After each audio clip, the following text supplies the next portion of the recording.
Thanks, David. Good evening, everybody. David said my name is Wayne from RPAS Training and Solutions. We actually opened a little office now right there under the Mazda sign, so that one is going to change. The old library, we've moved in there.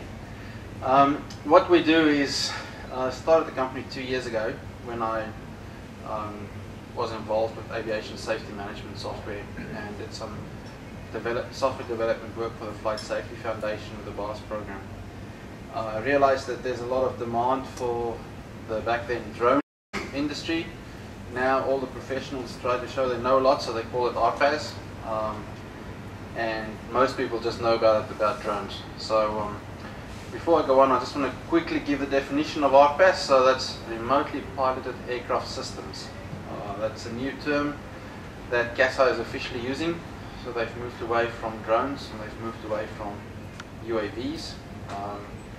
They want to make sure that the public understands that there's actually a human behind the devices flying around and taking photos of the swimming pools and stuff. So yeah, I'm here tonight to just give you a quick overview of where Australia stands, what the process is. Then we'll move on to the current laws in Australia, what we need to follow as hobbyists, or if we want to become commercial operators of a drone, the pathway to get certified for that. So it's the same as a general aviation. You have to get your AOC, and also to get your chief remote pilot and your people certified as remote pilots. And then at the end of that, I'll just quickly go onto the CASA website, show you where you can find out all the latest stuff, because the rules are definitely changing. Next week in Montreal at the ICAO head office, ICAO is releasing the first official RPAS manual. It's a draft version, and it should only become official, ratified by the middle of next year. So nowhere in the world are there official guidelines to be followed. Everybody's just following whatever they think they should do in order to be with ICAO, but that will be released next week. I'm actually on my way there tomorrow night to attend the symposium as well. So the thing is, what's the difference between a remote, just your hobby aircraft that you fly outside of the fields, and officially known as drones? Because if we want to fly under the MAAA, we have to go to a MAAA airfield or anything that has been sanctioned that we can fly there. With RPAs, you can actually fly anywhere as long as you follow the rules, which I'll share with you soon. The main difference between them is, as soon as you put a GPS or any type of autopilot on board, it becomes a drone, UAV, RPA. What's happened is a lot of people now realize that they can get into that and they can circumvent the fact that they have to go to an MAAA field and just start flying wherever they want to. What people don't realize is that there are laws that say that you're not allowed to fly within restricted airspace closer than 30 meters to people and all of that. And that's what CASA is trying to get out there, but people still haven't picked up on that. These rules are the current rules within Australia. What happened is, back in 2001, Australia was the first civil aviation authority in the world that said that they want to legalize unmanned aerial vehicles. Now, back then, to fly one of these would have cost you a few $100,000, and there were no real rules, and there was a guy sitting there, and he decided, anything below 150 kilograms, that will be a UAV because you can't carry a man.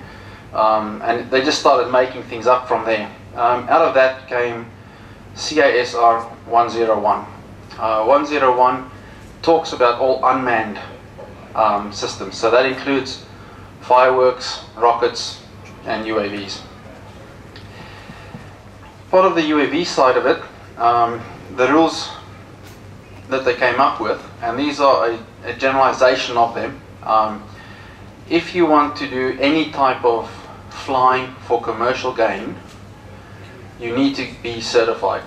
Now, commercial gain in CASA's interpretation is if there is any possibility of you making money through the action of using the RPA, whether it is through advertising or saving costs by not getting a cherry picker and quickly going up onto the roof and doing a roof inspection or anything like that, that comes over into commercial gain. So, as it stands today, every single person, non-for-profit, profit, doesn't matter, as soon as you start gaining from it, you need to get your certification. If you do not do that, if you just do it for basic training or as a hobbyist in the local park, at the golf club or anything like that, you'll see on the rules there, the first one is you're not allowed to be closer than 30 meters from another living being, animals, people, and if it could be a inhabited building and people can walk out of it at any stage, those buildings as well. Okay. You're also not allowed to fly in heavily populated areas. Now, CASA's definition around that one is if I go and fly at 5 o'clock in the morning at my local oval and there's no sporting going on and I'm the only person there, it's not populated. The area that I'm flying on is open. If I come along a few hours later and there's a few games going on, then I'm not allowed to fly there. So I'll be close to people as well as it's a very uncontrollable area. Okay, so it's a dynamic interpretation. You're not allowed to be within 5.5 kilometers of a helicopter landing site, any aircraft landing strip, or seaplane port. Okay, so that does restrict people quite a lot. Most people don't know that hospitals have helicopters. They think they know what it means until they start flying these things, and they're very ignorant very quickly. So you don't necessarily know whether you are in a restricted airspace in that regard if you're a hobbyist, and not many people have tried to find out. What happens as well is people enjoy flying the FPV style, so that's what you all, I don't know if you've seen where they put the goggles on and they start flying around, and it's a lot of fun. It gets you drunk fairly quickly in the beginning, and it's also basically totally illegal in Australia. Reason being, it's got nothing to do with CASA. The ACMA, Australian Communications and Media Authority, they auction off the airband spectrums to television and radio stations, and then hobbyists comes along and they choose the nicest, quickest, best frequency for them, and they start flying on that. So that actually has got not much to do with CASA. CASA has gotten involved with that, saying one of the rules is you always have to fly within visual line of sight, and as soon as you put the goggle on, then you don't have that visual line of sight anymore. But the main reason behind that is ACMA. Now, ACMA has actually gone around, especially in Melbourne, about a year ago now, and they confiscated up to about 15 UAVs, everybody flying on a certain field, and just walked away with them. So it does happen. The other one is we have to fly within daylight and good weather, and you're never allowed to fly above 400 feet. Okay, so for us pilots, yeah, that makes sense. Unfortunately, almost every single week when people call us, talk about this new thing that they found and they started flying and they want to make money out of it, yeah, they brag about how high they can go.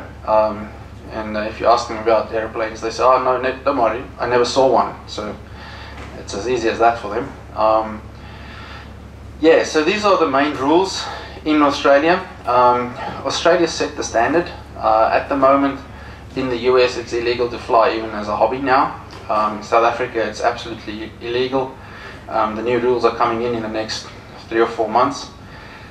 France, if you put any camera on any aeroplane device, it becomes illegal. So there's a lot of confusion out there of what's allowed and what's not allowed. Australia we're actually in a very lucky position regarding this, because back in 2006 ICAO came along and said they need to get a study group going to understand all the impacts around the world and to set up the new ICAO rules to safeguard both manned and unmanned aviation.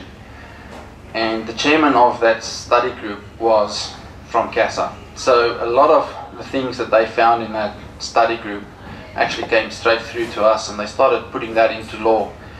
And looking at the new RPAS manual, and I saw a copy of that yesterday, that is, it's very much aligned to what we currently have in Australia. There's a lot that will have to change, but we are lucky that we have moved along in the right direction. There's a few other places, the CAA, and in the UK and also in Canada, they've followed us in a similar way, but Canada is much more cowboyish about it, I'd say.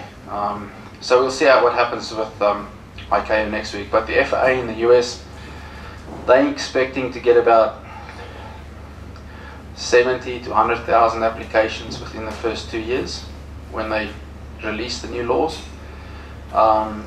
And yeah, it's picking up quite a lot. At the moment in Australia, we have 200 companies that have been approved by CASA to fly. So those are 200 UOC holders and unmanned operator certificates. And each one of them, 70% of them are micro businesses, less than 3 people in the business. So the biggest issue we have as aviation people is that the people who come into the business are usually photographers or from outside hobby, and they don't understand airmanship and the rules, and they try to get around that. So that's where the education process takes place for us at the moment. So after this I'd like to go through the process of what we need to do in order to get the certification, but I just want to ask, what questions are there at the moment? Must be some. There's always many. Well, I'll kick it off. It was a while ago, but when we were aero modelling, we used to fly radio-controlled aircraft unhindered at any height, anywhere, and no one bothered you. Yeah. What happened in the last 40 years? Yeah, the internet came along, I suppose. No, well, the MAAA, I don't know what I think, I'm not that aware with what happened with the MAAA, but I know from 2001, it's been, in a way you can go fly where you want to as long as you follow these rules. Not many people interpreted it that way, because when people spoke about UAVs back then, they were thinking hundreds of thousands of dollars. But now these days, you buy a 4K video camera with a RPA for under $1,000, and you can fly for 15 to 20 minutes, fly up to 30-40 knots.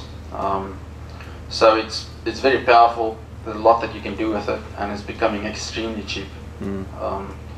If you look at the really big systems out there, 2 years ago we would still hear quite a few people calling up, and it would be around, the top range would be about 125,000. I don't think I spoke to anybody in the last 6 months that really went above 20. It's just come down so much, so quickly.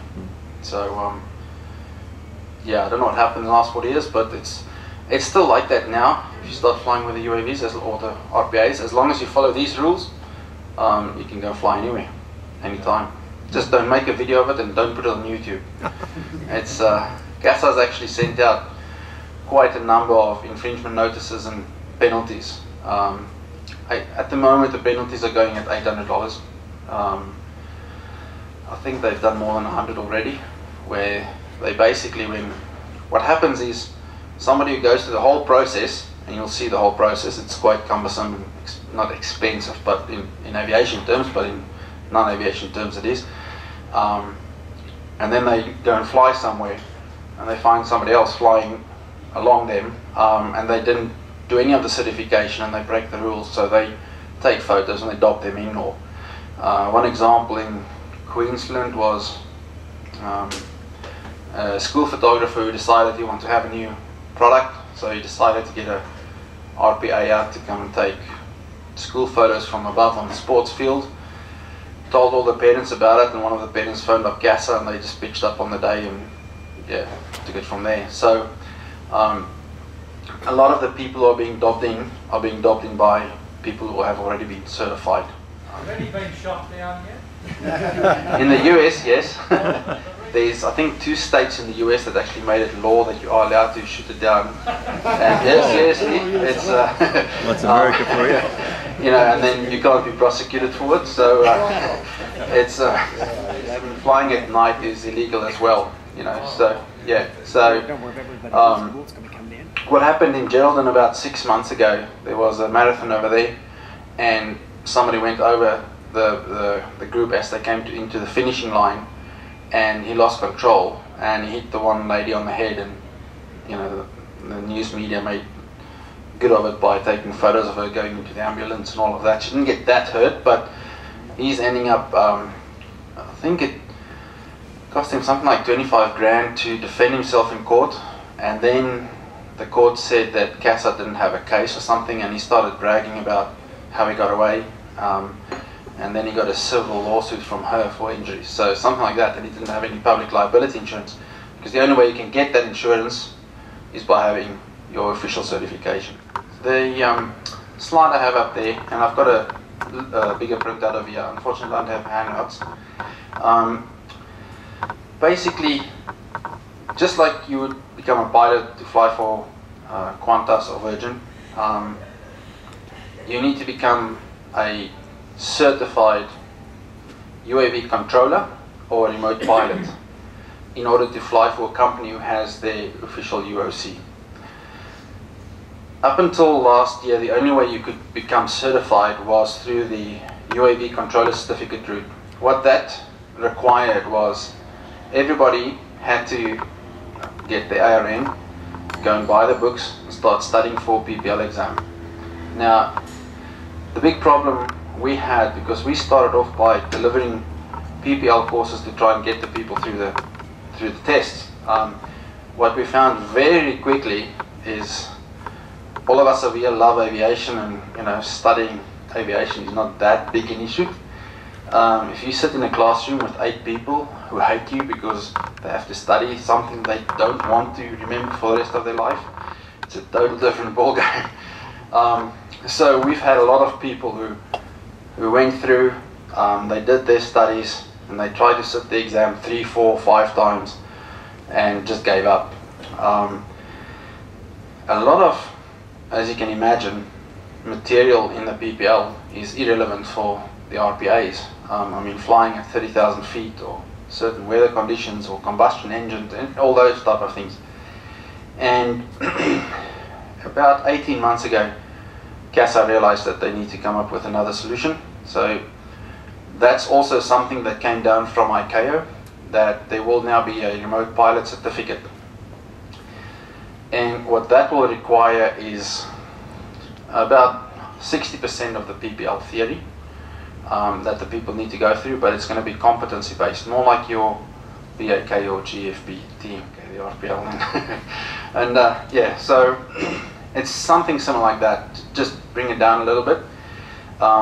And they just need to demonstrate their ability on that specific day. The problem is, obviously, once they've passed that, it's finished. And you know, if you don't become the chief remote pilot, you will never be seen by CASA again. So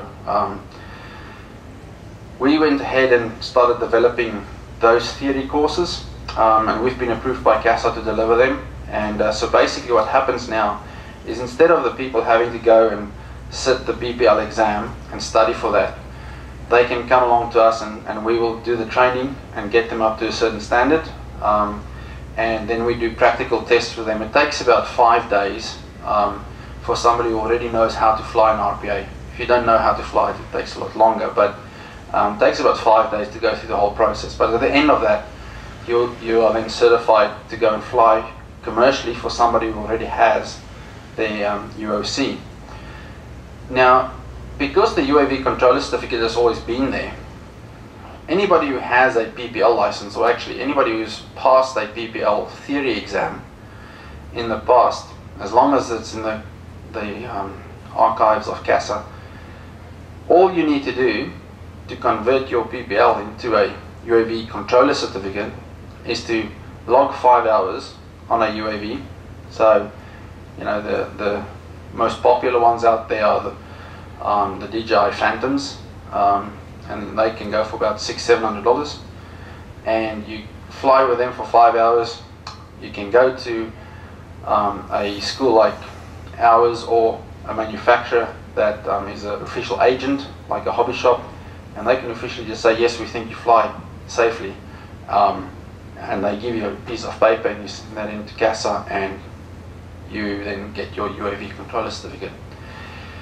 It's changing a little bit in the coming months, but as we stand now, that's how it is. So anybody with the PPL, the UAV controller certificate will still be there. The only thing that will become a little bit more difficult is the manufacturer's assessment. So how CASA defined that, because they didn't have any other way to do it, was if you imported the product or you sold it to a client with some manuals, then you are the manufacturer, whether you actually built it or not. And they're now moving that away to you're having to do a certain type training.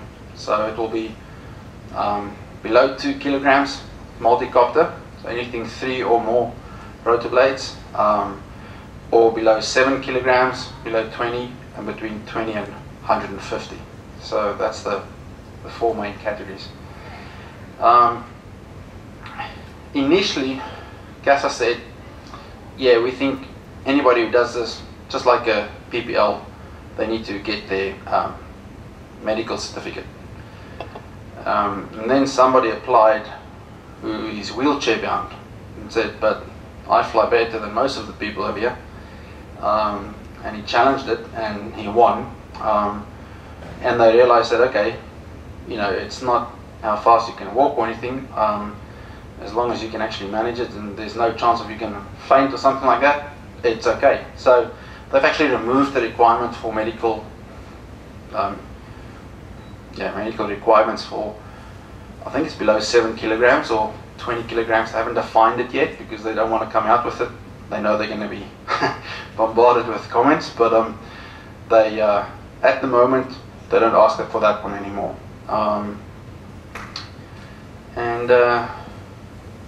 Yeah, so that's basically a short route to get there. So the only, for example, what we do is one-day assessments, where if people already know how to fly, we take them through a training course which teaches you about LiPo batteries and how to fly the RPAS and what the risk assessments and managements like that. And at the end of the day, if you fly decently, by the end of the day, we hand over the certificate, and you can send that into CASA with your logbook of 5 hours, and you can convert your PPL license into that.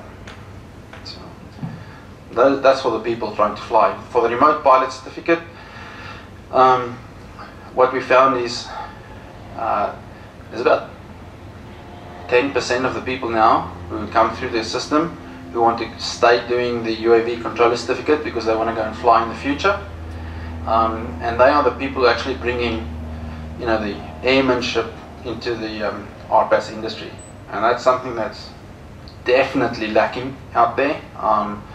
We've had horrible stories. One guy flying up to 10,000 feet with his another guy chasing crop dusters, it's things happen.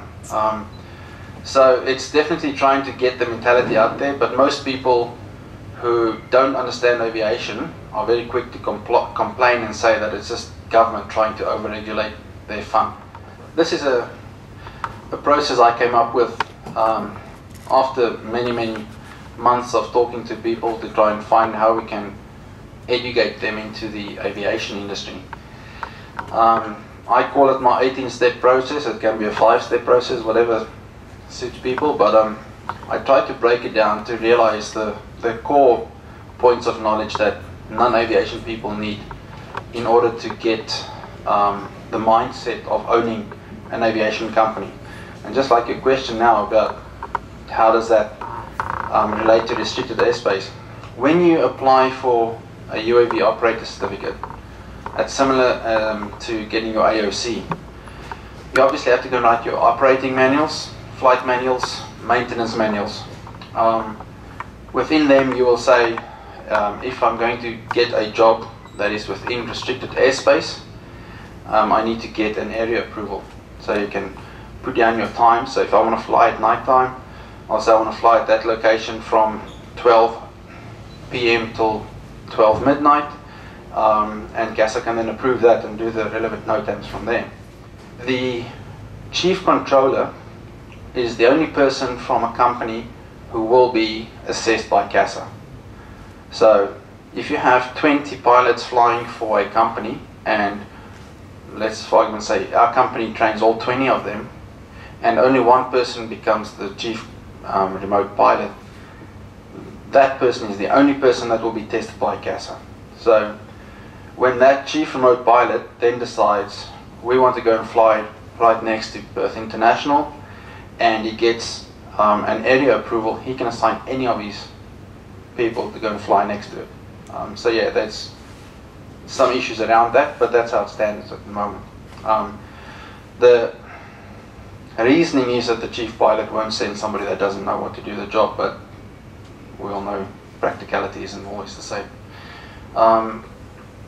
So basically what we try to do is to get people to understand where ICAO fits into the picture, where Australia fits into the picture, and just get them to realize that there are rules to keep everybody safe, including them going out on holidays when they are passengers. So we have come across a few people at trade shows that quite literally wants to physically harm you because they don't agree with the laws, and most people, I'd say 99.8% of the people, are understanding once you start explaining it to them.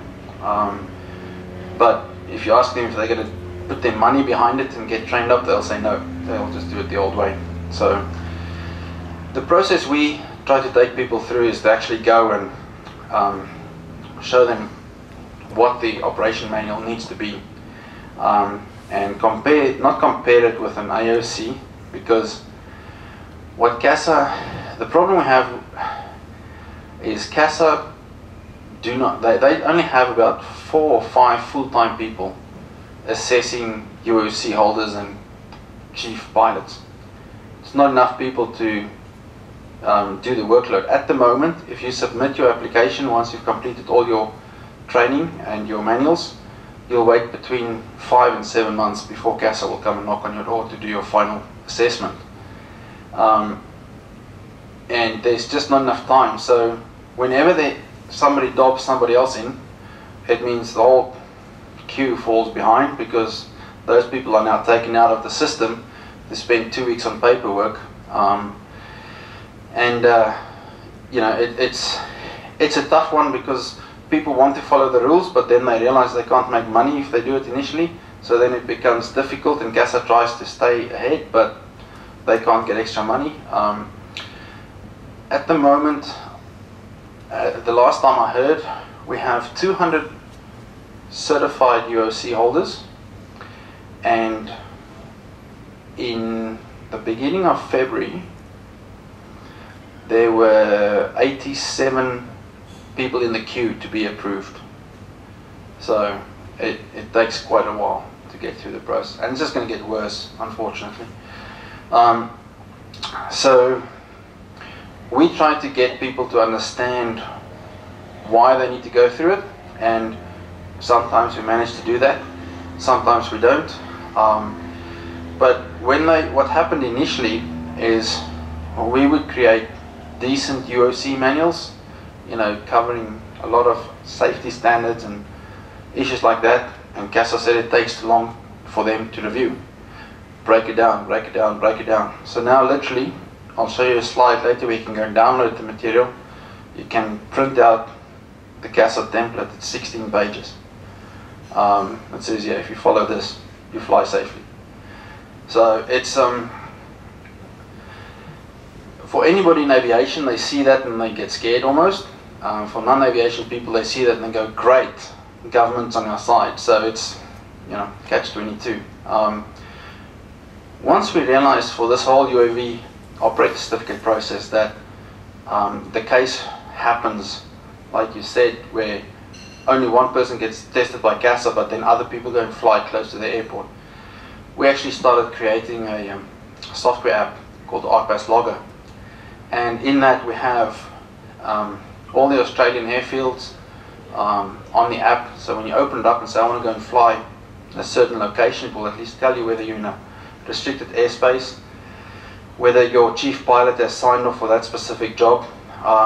We've invested about 18 months and a lot of money into that, and we already have 5,000 users worldwide using that to help them to fly safely. So that's part of why I'm going to ICAO next week, is to try and sell my software and take it from there. So we're trying to get the safety message out there, but also airmanship. So we'll all realize later on that we share the airspace. I can remember on the East Coast about 6 months ago, we were out on at an oval and we were flying, and a Cessna came along, and we had an A6 with ground-to-air radio with us, and he saw us flying and he started doing circles right above us, just to see what we were doing. Well, it doesn't help, so we went to land, but he was coming lower and lower, and it goes both ways.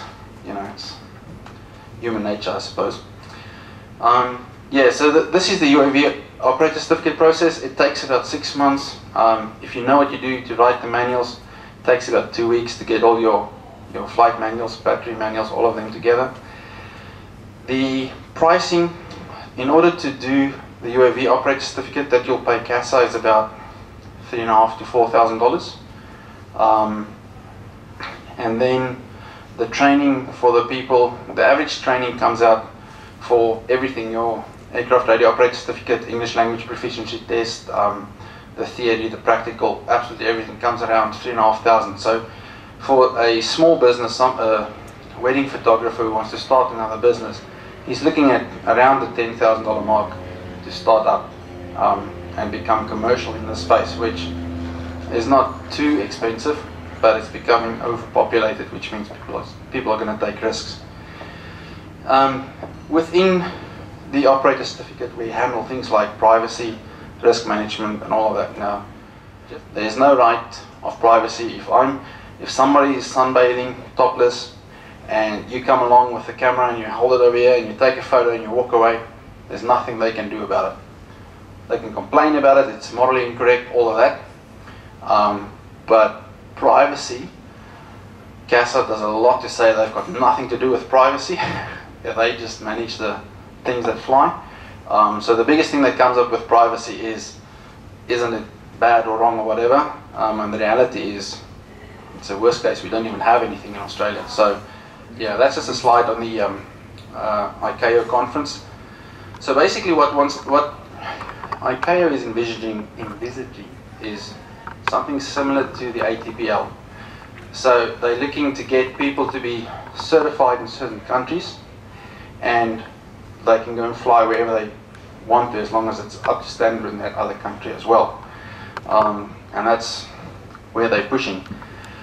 If you look at a roadmap, there's a roadmap out there that goes up to 2029 or 28, somewhere around there, when they think it will all be finished. And by the time that comes, they're talking about unmanned passenger aircraft sharing the sky with manned passenger aircraft, or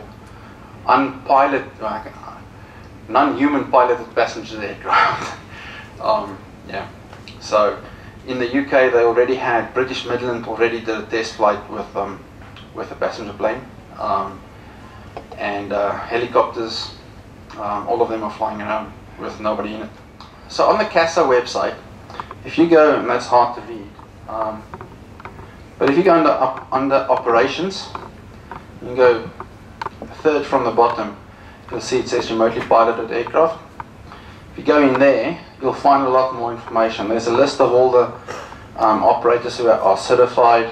Now, not everybody has to be on that list, but people want to be. The rules are changing.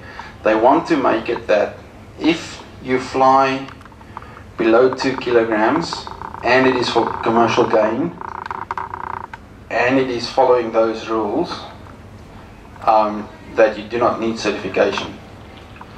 The problem with that is people are going to get used to making money, and then people ask them to go and fly close to something where they're not allowed to, and then they'll break the law. But on the counter side to that, anything above 2 kilograms, whether it's for hobby or commercial gain, will need to be certified. So they're trying to look at a risk management process around that. A lot of the area approvals that have been given for instrument flying of UAVs at the moment are in rural airspace. They are required to put on transponders and all the different safety measures that they can, but it still doesn't mean that you're not going to be able to prevent a full-on mid-air. It hasn't happened anywhere in the world yet, and I don't know how it's going to take further. All I know is it's one of the biggest things that NASA is actually focusing on. NASA, they've just released, I think, about 9 months ago, quite a few competitions to universities to hand over funds to get detect and avoid things built into the systems. So what they're trying to replicate is manned aviation, not the other way around. So they don't want it to be that if it's unmanned, he has to react in a different manner. Every device that you see in the sky needs to follow the same rules, whether it's manned or unmanned. So they're trying to get to that point, and the technology isn't there yet, but I'd say 3 years from now it will definitely be there, and 5 years from now it will be affordable. So I never realized how much money some photographers can make in the sports field and TV area and all of that, and they can buy a lot of kit. You know, where a lot of us as pilots, you spend all that money to sit inside the aircraft, and they spend all the money to fly around and have fun. It's a different mindset and a different approach. So there's going to be a lot of headbutting in the future. Part of what we are trying to do, and it's working, but it's difficult to stay there, is to get